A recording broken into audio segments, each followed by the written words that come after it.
As of recording this video, ang Lakers are around the 9 to 8 seed sa NBA standings. They have won 9 out of their last 11 games and nagpipick sila at the right time. Pero gusto ko rin pag-usapan yung reasons sa magandang recent play nila ngayon at kung sustainable pa ba to sa mga parating na araw. Obvious answer would be the recent play of LeBron and AD. Over the last 10 games, si LeBron James nag-average ng 24.6 points, 7.5 rebounds, and 8.9 assists per game. And shot 50% from 3, making around 2 threes a game. Si AD naman, sa same span ng games na yon, nag-average siya ng 24.8 points, 14.9 rebounds, and 2.3 blocks per game. So pag pinagsama mo sila, meron ka na kagad 50 points. And speaking of AD, ang unang talagang factor sa recent success ng Lakers ay yung depensa nila. Over the last 10 games, Lakers ang may 7th best defense sa buong liga. And that's mainly because of Anthony Davis. Sa play na to, para sa Cavs, this is an open or 5-out formation. Nagset ng away screen si Jarrett Allen for Donovan Mitchell. Great job by Austin Reeves para lumaban over the screen. And then si AD naka-drop dito around mga 16 to 17 feet. And hindi niya na kailangang umangat pa papunta rito sa level. Kasi Austin Reeves rather was already there contesting Donovan Mitchell's shot. So basically, kapag yung point of attack mo, yung defense mo sa point of attack maganda, nakalaban over the screen, yung big man mo hindi niya na kailangang i-contain pa yung guardia just to give the point of attack time para makarecover. So, sa kaso na to, since si Austin Reeves nasa harap na ni Donovan Mitchell, mag-aantay na lang si Anthony Davis dito sa may 15 feet. Kasi alam niya na magda-dive dito si Jarrett Allen. AD was in the right position para i-contain yung dive ni Allen to the basket. And look at LeBron, hindi nga siya nagtag ng roller dito sa corner. Kasi ando na si AD to put up a contest or supalpalin yung tira ni Jarrett Allen. Dito naman, again, 5-out formation, angle pick and roll, Garland and Jarrett Allen. Inislip ni Jarrett Allen yung screen para dire-diretso siya ngayon sa dive to the basket.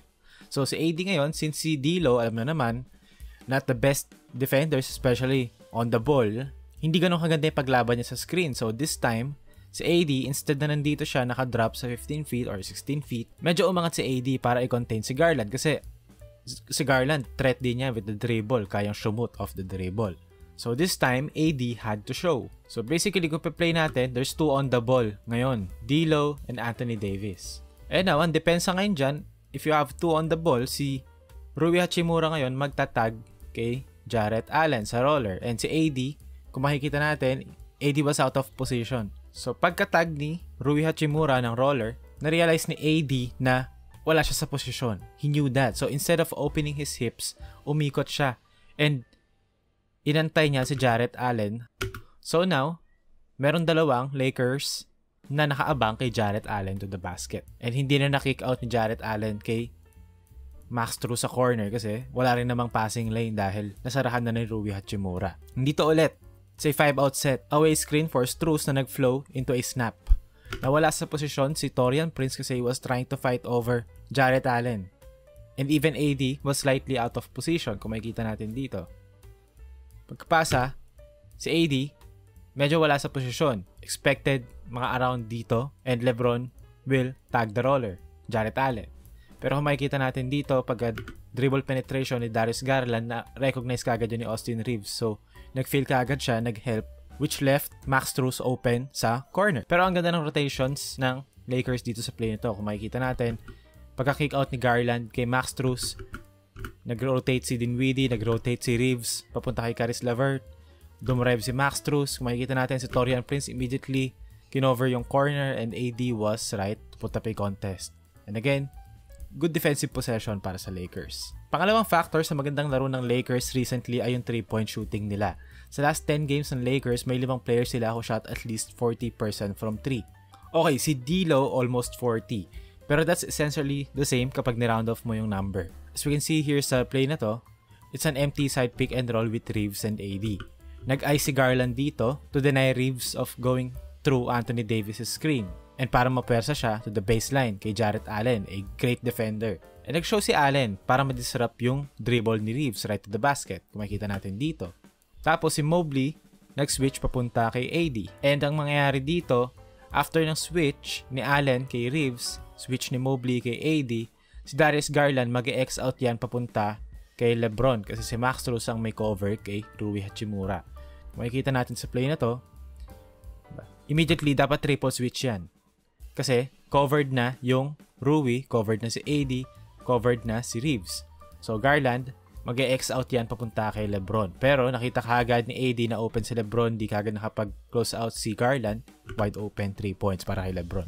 Dito naman, sa play na to, transition. Nag-inverted ball screen sila with D'Lo setting the screen. A step-up screen to force his defender to cover LeBron. Kung makikita natin dito, downhill si LeBron, nahigop dalawang players. Si Morris, si Merrill, and even Mobley, and Niang was there, nag-a-anticipate. Kung makikita natin dito, again, Garland was supposed to X out, or rotate rather, to D'Lo. Pero walang nag-rotate, punta kay D'Lo, wide open, 3 points. And marami magsasabi siguro na tao ni Merrill si D'Lo, which is true, pero sa mga ganitong sitwasyon kasi 2 on the ball, okay, ang depensa talaga dito, most effective defense or rotation rather, pupunta si Garland kay D'Lo and mag-X out si Merrill pupunta kay Taurean Prince. Kasi ang pinakamahalaga dito, makover mo yung may hawak ng bola. Kung si Merrill pa yung magko-close out papunta kay D'Lo, sobrang long close out nun and lugin-lugi ka na as a defense. So the defense here would be Garland to D'Lo, mag-X out si Merrill papunta kay Prince, which is not a threat of the dribble. So okay lang kahit long close out.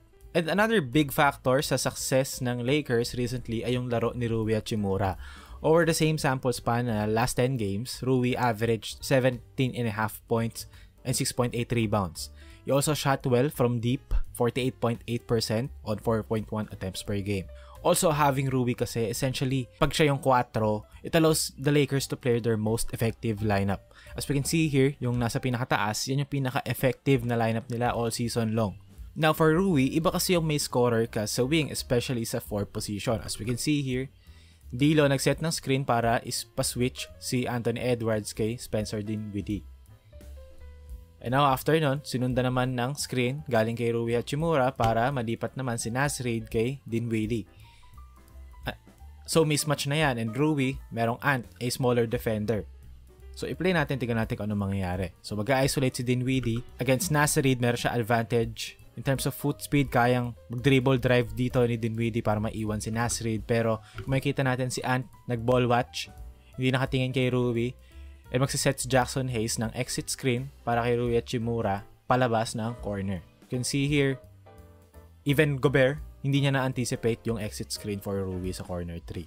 And guards kasi ng Lakers are always either making plays with the ball or ipersa yung switch ng mas maliliit ng players papunta kay LeBron. And when the play fails or the defense forces them to reverse the ball, kapag meron kang Taurean Prince na papasahan doon, di ba? Hindi siya scorer eh. Compared to Rui Hachimura na kapag kinik-outan mo and long close out, pwedeng atakihin. Kumbaga, since siya kasi yung 4 sa court, he's there to be a complementary scorer na hindi sobrang ball dominant. As we can see here, Reeves and AD pick and roll na angle, nagtag ng roller si Kisper. As we can see here, nag-go over Jordan Poole, kay Big Man was there. So si AD merong free dive to the basket. Magtatag dito si Kisper, leaving Rui Hachimura slightly wide open. And magli-lift si Hachimura papunta rito to give him more space. So you can see here, magro-roll si AD. Ayan, tinagna ni Corey Kisper. So, wide open ngayon si Rui Hachimura. And then, long close out from Corey Kisper na kayang atakihin ni Rui Hachimura. Yun yung pinagkaiba niya sa mga Cam Reddish or Taurean Prince. Or even Vando. Pero iba naman kasi si Vando is more of a defensive player. Pero in terms of offense, kapag si Rui Hachimura yung kinikick-outan mo, kaya niyang atakihin yung long close outs. And as we can see here, nakascore siya late in the shot clock. And again, LeBron. Magsiset si D'Lo ng screen para ipersa yung smaller defender papunta kay LeBron. Kung makikita natin, Santi Aldama, i-splitin yung gap between Rui and D'Lo. So ngayon, long close out ngayon yung aatakihin ni Rui Hachimura rather. So inataka niya si Aldama, pump fake, 2 points. And the Lakers have been playing really well as of late. Pero ang tanong ko lang naman kasi, kaya ba nila tong i-sustain? Kasi talent is obviously there. And they have to secure pa yung 7th or 8th spot kasi grabe yung grind na gagawin nila kung babagsak sila ng 9 or 10. And as a team na ilang taon nang namang problema sa health, you'd want the least amount of games possible. And of course, kung gusto mo mag-compete ng malalim sa playoffs, you want a healthy team.